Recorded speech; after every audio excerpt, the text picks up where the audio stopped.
नवरात्रि के ये 9 दिन सिर्फ पूजा और व्रत का समय नहीं, बल्कि भाग्य बदलने का स्वर्णिम अवसर होते हैं। कहते हैं, इन दिनों माता रानी स्वयं अपने भक्तों के घर आती हैं और हर कोने में अपनी कृपा बरसाती हैं। लेकिन जरा सी भूल सब कुछ छीन सकती है। शास्त्रों में चेतावनी दी गई है कि नवरात्रि में कुछ चीजें भूलकर भी किसी को नहीं देनी चाहिए, वरना माँ की कृपा तुरंत रूठ जाती है और घर में दुख, अशांति, कर्ज और कंगाली का ऐसा अंधेरा छा जाता है जिसे पीढ़ियों तक मिटाना मुश्किल हो जाता है। कई लोग अनजाने में ऐसी गलती कर बैठते हैं और फिर सोचते हैं कि अचानक सुख समृद्धि क्यों गायब हो गई। याद रखिए, नवरात्रि के दौरान दिया गया हर सामान या तो आपका भाग्य चमका सकता है या उसे पल भर में राख कर सकता है। सावधान रहिए, क्योंकि माता रानी की नाराजगी सिर्फ आज नहीं, आने वाले कल को भी तबाह कर सकती है। अब जब आप समझ गए हैं कि नवरात्रि के पावन दिनों में छोटी सी गलती भी कितनी बड़ी विपत्ति ला सकती है, तो आइए जानते हैं कि किन चीज़ों को कभी नहीं देना चाहिए। शास्त्रों में साफ कहा गया है कि सुबह सुबह या संध्या काल, जब सकारात्मक और नकारात्मक ऊर्जाओं का अद्भुत संयोग होता है, उस समय कुछ विशेष वस्तुएं भूलकर भी घर से बाहर नहीं जानी चाहिए। जैसे दूध, दही और छाछ, जो घर की सुख शांति और समृद्धि का प्रतीक है। इन्हें देने से लक्ष्मी कृपा धीरे धीरे घर से विदा हो सकती है। इसी तरह पान का पत्ता, जो शुभता और मंगल का प्रतीक माना जाता है, और लौंग व शहद, जो देवी पूजा में विशेष महत्व रखते हैं, यदि इन्हें इस समय किसी को दिया जाए तो यह आपके भाग्य को कमजोर कर देता है और घर की सकारात्मक ऊर्जा बाहर चली जाती है। कई बार लोग इसे सामान्य लेन देन समझकर कर बैठते हैं, लेकिन यही अनजानी भूल घर में कलह, कष्ट और कंगाली को आमंत्रित कर देती है।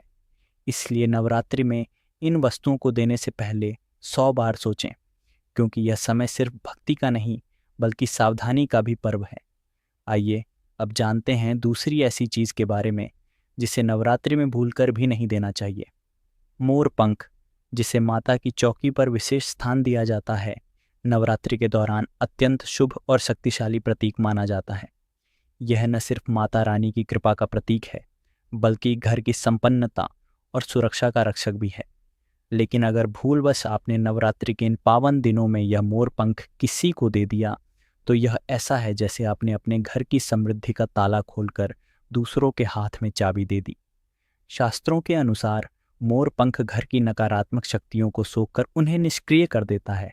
जब यह आपके घर से बाहर जाता है, तो उसके साथ आपकी सकारात्मक ऊर्जा, लक्ष्मी कृपा और सुख शांति भी चली जाती है।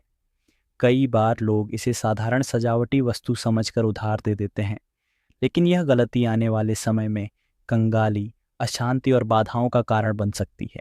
इसलिए नवरात्रि में मोर पंख कभी भी घर से बाहर न जाने दें, वरना माता की सुरक्षा कवच कमजोर हो सकता है। अब बात करते हैं तीसरी, सुहाग की वस्तुएं।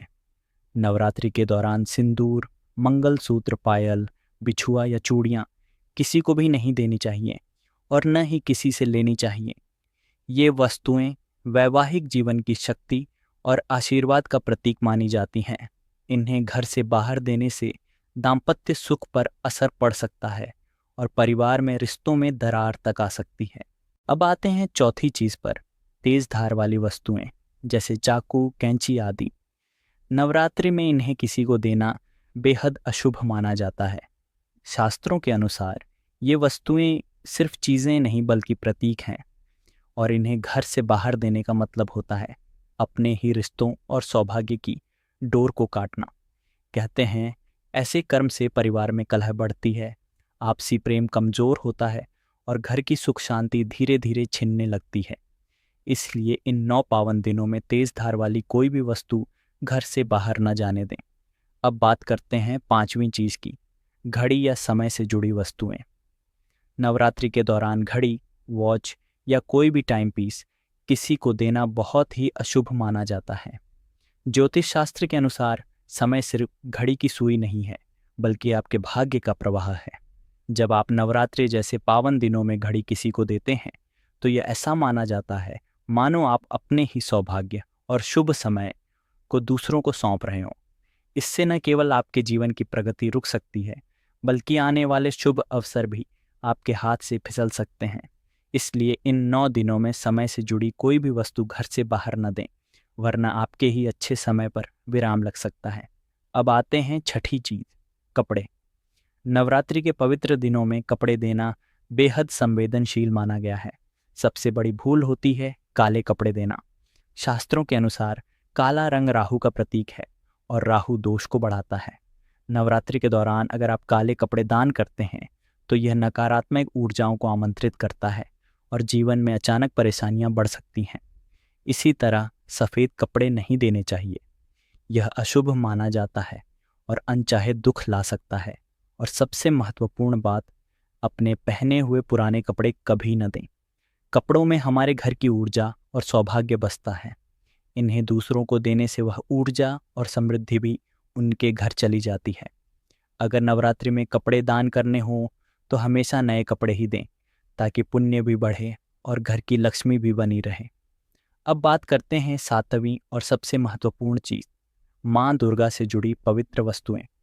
नवरात्रि के दिनों में भूलकर भी माता की मूर्ति या तस्वीर, पूजा सामग्री या लाल वस्त्र और चढ़ावा किसी को नहीं देने चाहिए।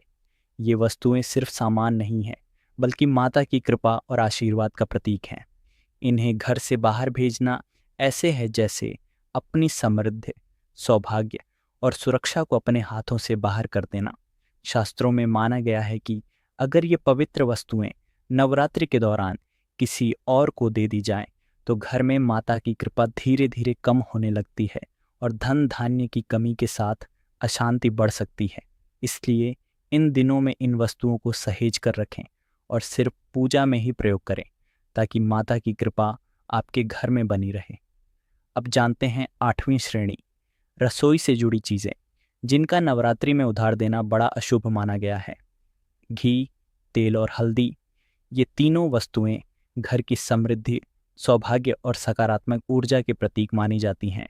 अगर नवरात्रि के पवित्र दिनों में इन्हें किसी को दे दिया जाए तो मान्यता है कि घर की सुख, शांति और लक्ष्मी कृपा धीरे धीरे कम होने लगती है।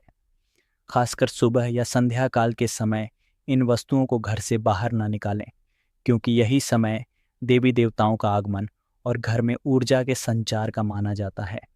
इन चीज़ों को संभालकर अपने घर में ही रखें, ताकि माँ दुर्गा की कृपा आपके परिवार पर निरंतर बनी रहे। अब बात करते हैं एक ऐसी चीज़ की जो नवरात्रि में इसे किसी को देना घर के लिए अशुभ माना जाता है, तुलसी का पौधा। तुलसी माता लक्ष्मी का वास मानी जाती है। अगर नवरात्रि के दिनों में इसे घर से बाहर दिया जाए तो यह मानो अपने ही घर से सुख, शांति और समृद्धि को विदा करने जैसा होता है। कहा जाता है कि इससे घर की शुभ ऊर्जा धीरे धीरे खत्म होने लगती है और दरिद्रता घर में प्रवेश कर जाती है। इसलिए नवरात्रि के दौरान तुलसी का पौधा चाहे कितना भी प्रियजन क्यों न मांगे, भूलकर भी घर से बाहर न दें। इसे घर की लक्ष्मी मानकर सहेज कर रखें। अब आते हैं पारिवारिक विरासत पर, यानी वो अमूल्य चीज़ें जो आपके पूर्वजों ने आपको आशीर्वाद के रूप में दी हैं, जैसे सोना, चांदी, कीमती गहने या धन।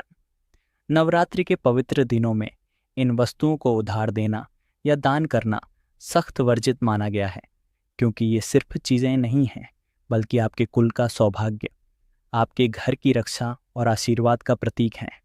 कहा जाता है यदि इस समय इन्हें घर से बाहर दिया जाए तो घर की समृद्धि और पूर्वजों की कृपा धीरे धीरे कम होने लगती है और अचानक आर्थिक कठिनाइयाँ व पारिवारिक तनाव बढ़ सकते हैं। इसलिए इन 9 दिनों में इन्हें हमेशा सुरक्षित और अपने पास ही रखें। माचिस की डिब्बी, नवरात्रि के दौरान माचिस की डिब्बी किसी को नहीं देनी चाहिए। शास्त्रों में माना गया है कि माचिस अग्नि का प्रतीक है और इसे दान करने से घर में कलह, झगड़े और तनाव बढ़ने की संभावना रहती है। कहा जाता है कि ऐसी अग्नि धीरे धीरे परिवार की शांति और समृद्धि को जला सकती है। इसलिए इन पवित्र दिनों में माचिस का लेन देन पूरी तरह से वर्जित माना गया है। नवरात्रि के दौरान झाड़ू किसी को देना बड़ा ही अशुभ माना गया है। झाड़ू सिर्फ सफाई का साधन नहीं, बल्कि घर की लक्ष्मी और समृद्धि का प्रतीक मानी जाती है। अगर इन पवित्र दिनों में झाड़ू किसी को दे दी जाए तो माना जाता है कि आपके घर की धन, धान्य और सौभाग्य भी उसके साथ ही बाहर चला जाता है। इसलिए नवरात्रि में भूल कर भी झाड़ू का लेन देन नहीं करना चाहिए, वरना घर में दरिद्रता और परेशानियों का वास हो सकता है। अगर आप इन नियमों का पालन पूरे ध्यान और श्रद्धा के साथ करेंगे तो नवरात्रि में माता रानी की कृपा आपके घर पर स्थायी रूप से बनी रहेगी। ऐसा करने से आपके घर में सौभाग्य, समृद्धि, शांति और धन धान्य का निरंतर प्रवाह होगा। हर कोना माता की ऊर्जा से आलोकित होगा और नकारात्मक शक्तियाँ आपके घर के पास भी नहीं आएंगी। ये 9 दिन केवल पूजा पाठ के नहीं, बल्कि आपके घर और जीवन को देवी की छाया और आशीर्वाद से भरने के अवसर हैं। तो इस पवित्र समय में पूरी श्रद्धा और मनोयोग से नियमों का पालन करें और कहें जय माता दी, ताकि माता रानी का आशीर्वाद आपके जीवन में हमेशा बना रहे। धन्यवाद।